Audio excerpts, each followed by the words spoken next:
talking about a case that occurred on Sunday where a woman shot and killed a man she says was hassling her. He was 58. She was 23. It was at a gas station off Cullen in Houston.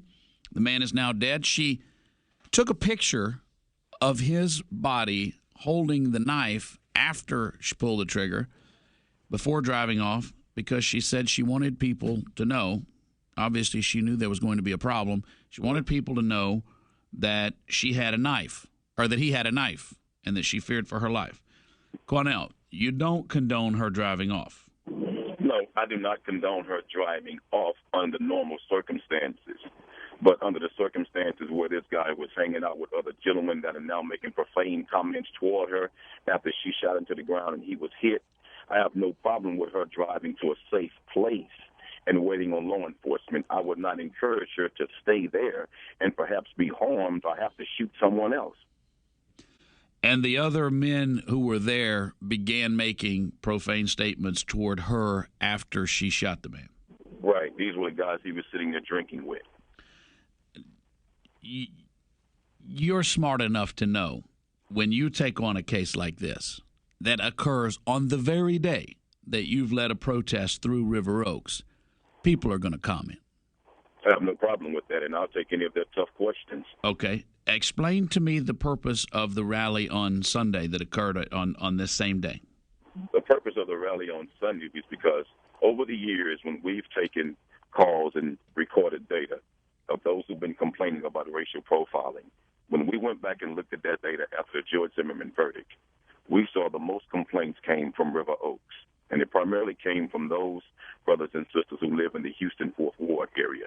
The second community was Bel Air and West University. So we decided, since we believed that Trayvon Martin was the victim of racial profiling by George Zimmerman, what better place to take a stand against racial profiling, which we now can see racial profiling can lead to death, can lead to murder. What better place to take that stand than River Oaks, where we received the most complaints from young African-American men and women about racial profiling. And that's why we marched in River Oaks to say down with racial profiling. So in your mind, the Trayvon Martin verdict is a case, we're talking to Quanell X, in your mind, the Trayvon Martin case is a case of someone who saw a young black man and therefore someone ends up dead, as opposed to a self-defense case of an individual who was being beaten and believed he was being beaten to death. I don't believe that this case was ever really about self-defense with George Zimmerman. And that's why we believe, and I still believe, that the Stand Your Ground law needs to be amended. I don't believe it should be totally done away with, because I believe human beings have a right to self-defense.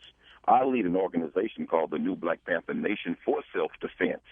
So I believe in self-defense.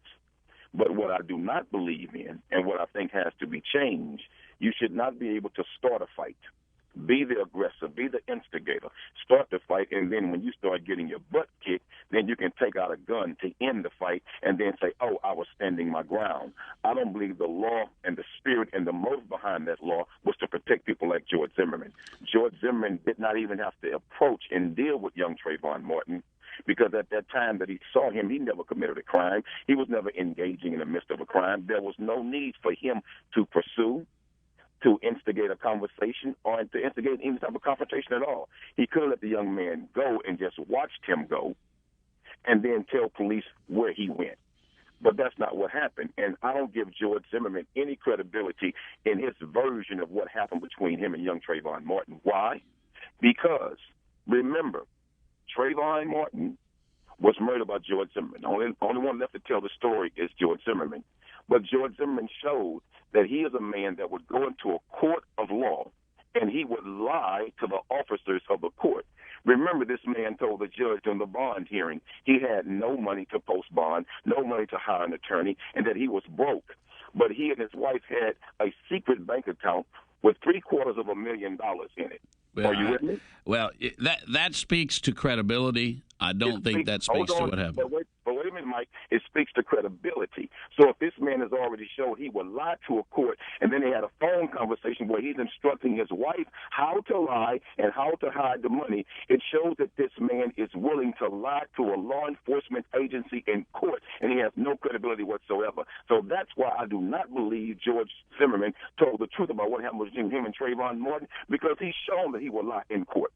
Well, that aside, because we've hashed out that case, when we turn to the case of the lady you're representing, a number of people could say she goes and gets a gun instead of driving off. If you watch the video, this lady did everything she was supposed to do the right way. And when somebody is accosting you, when you have a man sexually harassing a woman, and because she rebuffs you and she doesn't want your advances, now she has a duty to flee from you as though you have a right to occupy a public space because you want to sexually harass this woman? No, I don't think so. No woman, I don't care what her color is or where she's from, should have to endure what that young woman endured at that gas station. Do you think the reaction would be different if a black man approaching a white woman had occurred, the same set of circumstances, and she had put him down? No, I do not, because the video speaks 1,000 words. When you look at that video, the video shows everything this man did, everything she did. And the video shows that this man came at this woman hard with a knife. She had no choice but to defend herself. And you see this woman trying to convince this man to leave her alone with that gun, and he still came at her. If that was a black man doing that to a white woman, that white woman would have the divine right and the legal right to defend herself and to protect herself from an aggressor who's attempting to harm her. It has nothing to do with color. It has everything to do with what this man was doing and her right to self-defense. What does she do for a living? I think she works in the medical industry because I think it's home health care. She's like a nurse. Okay. All right. Fair enough. Well, we will watch this case play out. Quanell, thank you. And thank you for having me, sir. All right.